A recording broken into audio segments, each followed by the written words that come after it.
morning. Would you please stand for the pledge? I pledge allegiance to the flag of the United States of America and to the republic for which it stands, one nation, under God, indivisible, with liberty and justice for all.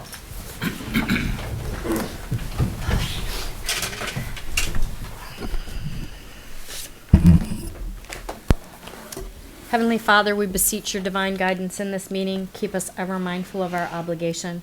Grant us, dear Lord, wisdom, tolerance, and courage that we may well serve our county and fulfill our trust. Amen. Amen. Go ahead. Move to approve the minutes of January 13th. Second. Discussion? Roll? Hambley? Yes. Harrison? Yes. Sweattick? Yes. Do we have any public comment regarding any of our pending resolutions? Okay, we will move on to resolutions. First up, County Engineer Dan Becker is here. Morning. Morning. Morning. I've got one resolution for your consideration today, and that's approving the estates at Prairie Vista Replat Number 1, located in Hinkley Township. Move to approve. Second. Discussion? Roll? Hambley? Yes. Harrison? Yes. Sweattick? Yes. Thank you. Stay Dan. warm. You too. Thank you, too. Jeremy Cinco, our sanitary engineer. Morning, everyone. Morning. 4 resolutions for consideration today. The first is authorizing the sanitary engineer to solicit statements of qualifications for professional design services for biowind process modeling of the Liverpool wastewater treatment plant. The second is authorizing the sanitary engineer to replace the roof at the Liverpool wastewater treatment plant administration building through a Qualis Group competitive bidding. The third is authorizing the sanitary engineer to upgrade the existing lighting at the Liverpool wastewater treatment plant through a Qualis Group competitive bidding. And the final is authorizing the county and sanitary engineer to renew an agreement with Answer Advisory to provide construction supervision, inspection, and testing services for both the county engineer and sanitary engineering departments in 2026. Move to approve the 4 resolutions. Second. Any discussion? Roll? Hambley? Yes. Harrison? Yes. Sweattick? Yes. Thank you. Thank you. Next up, we have Holly Murin, our Human Resources Director.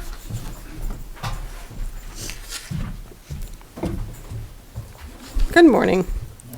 On our personnel changes resolution today, we have 2 new hires, 1 in transit, 1 at Job and Family Services, 2 promotions in sanitary, 4 rate increases, 1 in building, 2 in sanitary, 1 at county home, 3 leave of absence, 1 in commissioners, 1 in maintenance, 1 in sanitary, 1 probationary removal in maintenance, and 1 resignation in senior and adult services. Move to approve. Second. Discussion? Roll? Hambley? Yes. Harrison? Yes. Sweattick? Yes. Thank you. Thank you. Thank you, Holly. Next up, we have Brett Thomas, our Finance Director.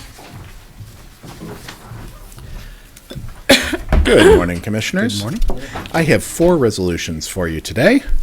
Really short list. Our first one is amending appropriations. These are for our temporary appropriations still for the present time. Our second resolution is authorizing transfer from various funds for the vehicle maintenance revenue line item. This is in the amount of $80,814.18. Our third resolution is expenses of county officials. We have several for the sheriff's office this time. These are actually for training for the police academy. And then finally, our fourth and final is our weekly bills in the amount of $1,209,804 even. Move to approve the 4 resolutions. Second. Any discussion? Roll? Hambley? Yes. Harrison? Yes. Sweattick? Yes. Thank you, Commissioner. Thank you, Brett. Next up, we have Matt Springer, our County Administrator. I guess. God. Good morning. I have 5 resolutions. The first one is declaring motor vehicles as excess property. This is a vehicle from the sanitary engineering that would be sold at auction. Second resolution is allowing for the salvage and disposal of 2 vehicles in the sheriff's office. These vehicles are unable to be repaired and so therefore will be scrapped.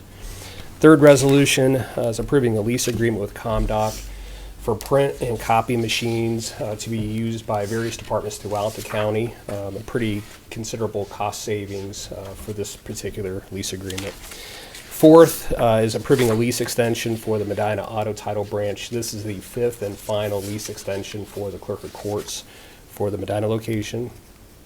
And then 5th and final is authorizing issuance of a request for proposals with the Medina County Dog Shelter for spay, neuter, and some vaccination services throughout the county. All right, I move to approve the 5 resolutions. Second. Discussion? I know our advisory committee with the dog shelter was integral in kind of working through this new request for proposal. I think it's a really good initiative and a nice step in the right direction for operations over there. So thanks to everybody who's part of that. Good. Roll. Hambley? Yes. Harrison? Yes. Sweattick? Yes. Thank you, Matt. Thank you. Thank you. Next up, are we having a problem, Miles? I think I got it. Yep. Thank you. Just let the record reflect what I just said was very insightful. Next up, for his first department report, we have our new chief building official. And Matt, how do you say your last name? Straley. Matt Straley. Good morning. Good morning. Anybody else as excited about this as I am? All right, so I kind of, I got to get my own style of doing these reports, but as of now, I'm kind of looking back at how Richard was doing them. So he always pointed out the value of construction is it's up 73% from last December, and it's kind of a crazy change there where residential is doubled and commercial's cut in half. So, but it all averages out 73% from last December. Our year-to-date is in line with 2024 increases. In 2024, we had 4.55%, and in 2025, we had 4.45%. Average cost of new homes is kind of stabilizing. It was quite a bit. It was up there quite a bit in 2025, but now it's down from 471,000 last month to 437,000 this month, or December. Our review times that Colleen made quite clear we're going to hold steady are holding steady.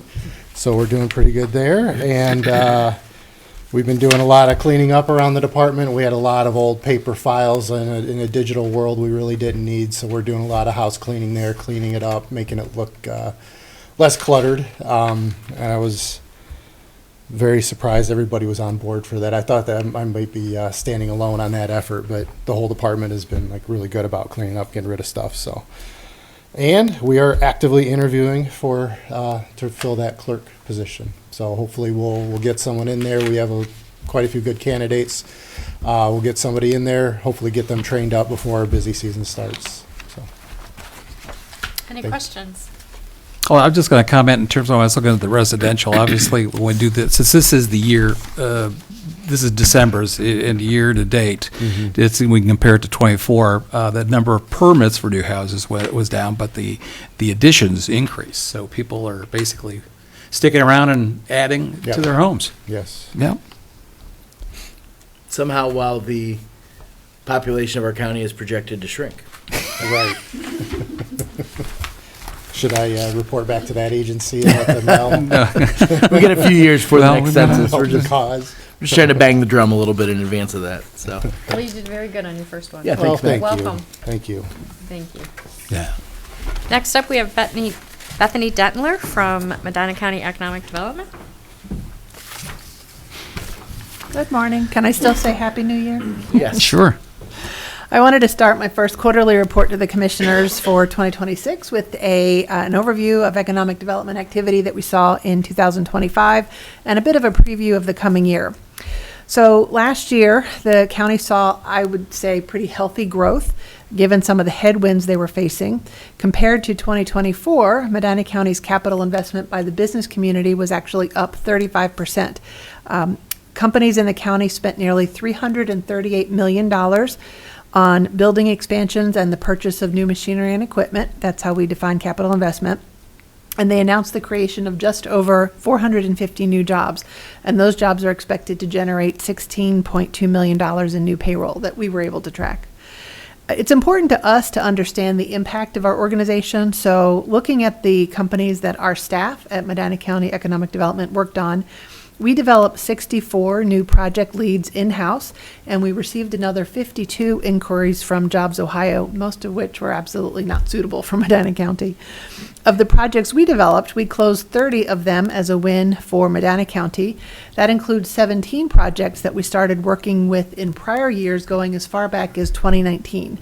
It just goes to show that it just takes time to develop some of those relationships.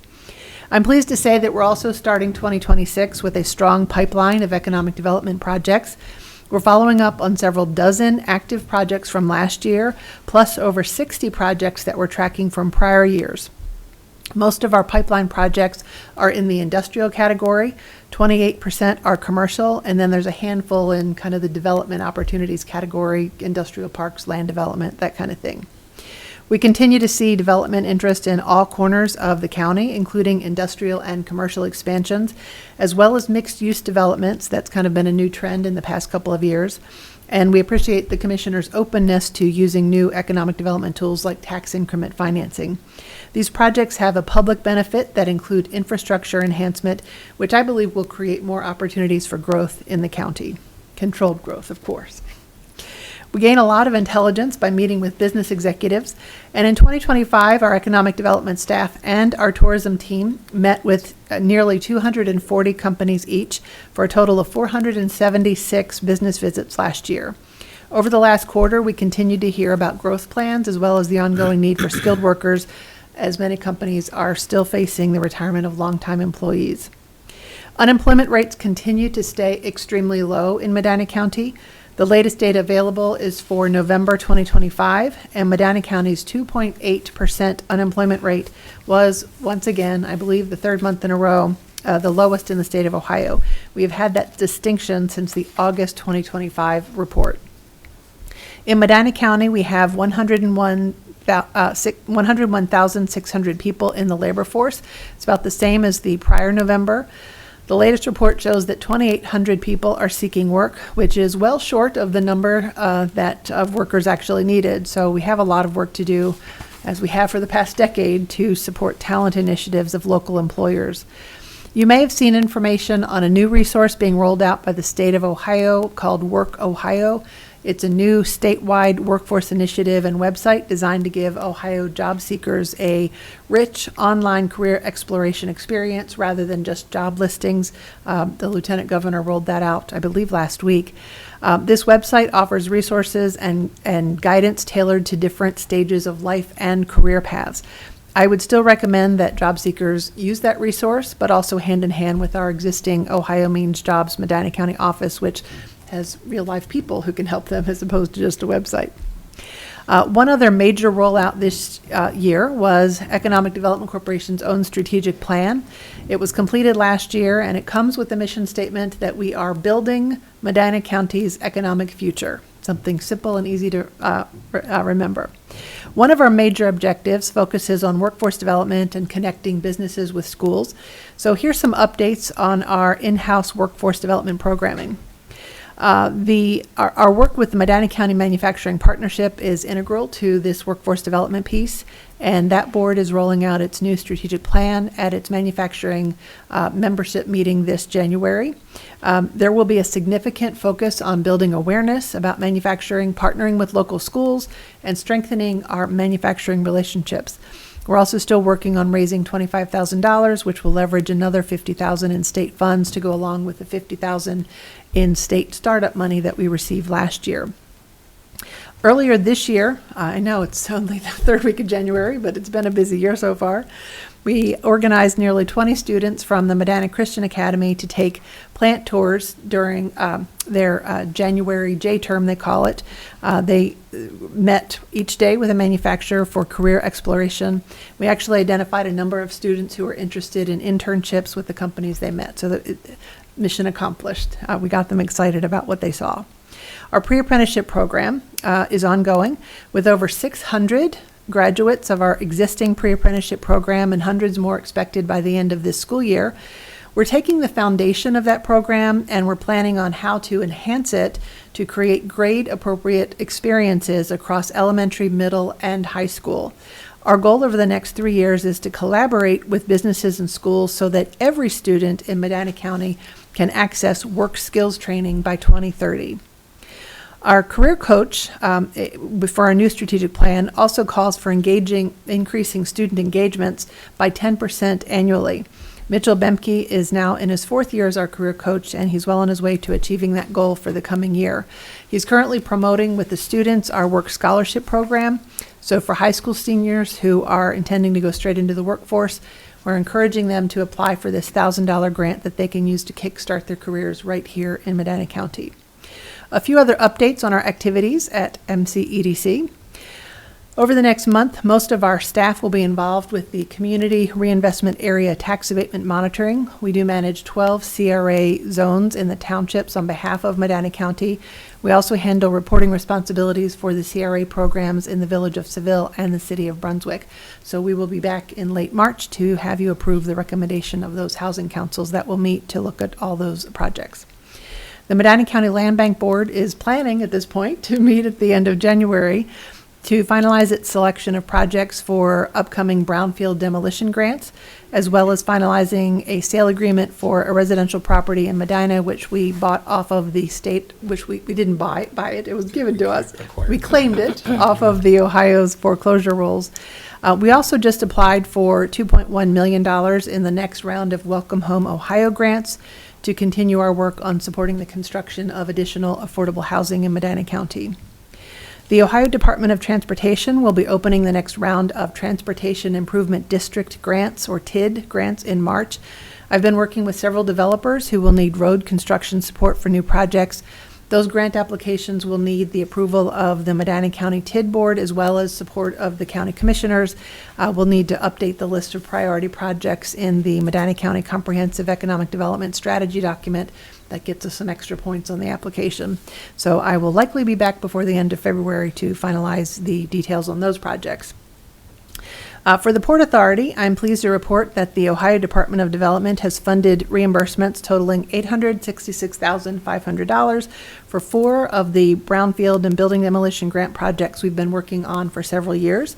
The Medina Airport had a project that was reimbursed, a Lafayette Township demolition of an old house. The demolition of the old Kmart for Meyer was finally reimbursed, and there was a partial reimbursement for brownfield remediation at the new Medina Legacy Hotel site. We're still working on brownfield grant projects in the city of Medina, Brunswick, and Wadsworth, and we do have a new application for $740,000 that is pending at this point with the state of Ohio. It's for a renovation project in Seville where the developer is turning a former elementary school into townhomes. As I wrap up my report, I just wanted to let you know that coming up in the next few months is our annual meeting. We have a dinner at Blue Heron on Tuesday, March 24th. Our keynote speaker is John Bernanovich. He's the founder of Willery and author of HR Like a Boss. He spoke briefly at our November membership meeting. I think his remarks really stood out for their energy and clarity, so we reached out to him to see if he would speak. In March, he's going to present on a topic that uses real-world examples and a bit of humor to look at leadership in a practical, memorable way. His program is entitled The Business World's Gone Wild, Leadership Lessons from the Animal Kingdom. And our guests are encouraged to wear animal prints if you have them in your wardrobes. So break out that tie, Steve. When you receive the invitation in the next week or two, I recommend that you register before we sell out. So we'd love to see you there. That's my report. Any questions? I was just at the member meeting last week that the attendance wasn't really changed by the weather, which is great. Had a great turnout. I think the your presentation, the strategic plan, was well received too. I think it's just, when you take the time, you invest the time in putting something like that together. I think then the messaging is key around it, and I think that was a really good kickoff point to kind of get people's thoughts centered around I think the people goals. were just looking to see what movie clip was coming up next. That was fun too. Yeah. Well, we did get a long look at Ryan Gosling from The Notebook, which I'm never going to complain about. There you go. Yeah. All right. Thank you, Beth. Thanks, Bethany. Okay, we do have one commissioner resolution today. We have a resolution ratifying the Northeast Ohio Area-Wide Coordinating Agency Code of Regulations as amended at the January 9th, 2026 meeting of the NOACA Governing Board. Move to approve. Second. Discussion? I think we discussed this last week. Yes. I did get we received formal requests from NOACA asking us to ratify it. So once we take action, assuming it passes, we'll just make sure we pass it along to Grace at NOACA. So that's it. Roll? Hambley? Yes. Harrison? Yes. Sweattick? Yes. Okay, next up, we have public comment. Do we have any public comment today? Seeing none, we will move on to discussion session. Steve, do you have anything? Nope. Aaron? I do not. Anyone in the audience? No? Okay, the only update I had, I did have Melinda give you each a copy of Linda Hoffman's recommendation on how we proceed Oh, with the microphone microphone board. board, yeah. So the next step would have to be for Linda to call a microphone board meeting, and they kind of discuss dissolving in their meeting first, and then the final resolution comes to us. Are you okay with me contacting our Oh, county recorder absolutely. to schedule the microphone board Yep. meeting? Sure. I think it's- Absolutely. Okay, we will move forward with that. Anything else? Yes. I don't know, maybe you mentioned last week, Michael Wadoko's presentation? Oh, yeah, we've already sent out, Rhonda, I guess you want to brief us as to how that's been disseminated? It's been sent by email, mass email. We've gotten several responses, RSVPs already, so, And that's February 17th, 4 o'clock, correct? yes, at the Career Center South. Which is the old University Center. Yep, So, yeah. yeah. Okay, anything All right. else? We do not have executive session today. We do have budget hearings beginning at 10:30 today, but we will adjourn for now. Yeah, move to adjourn. Second. Roll? Hambley? Yes. Harrison? Yes. Sweattick? Yes. Thank you so much. Very good. Excellent, thanks.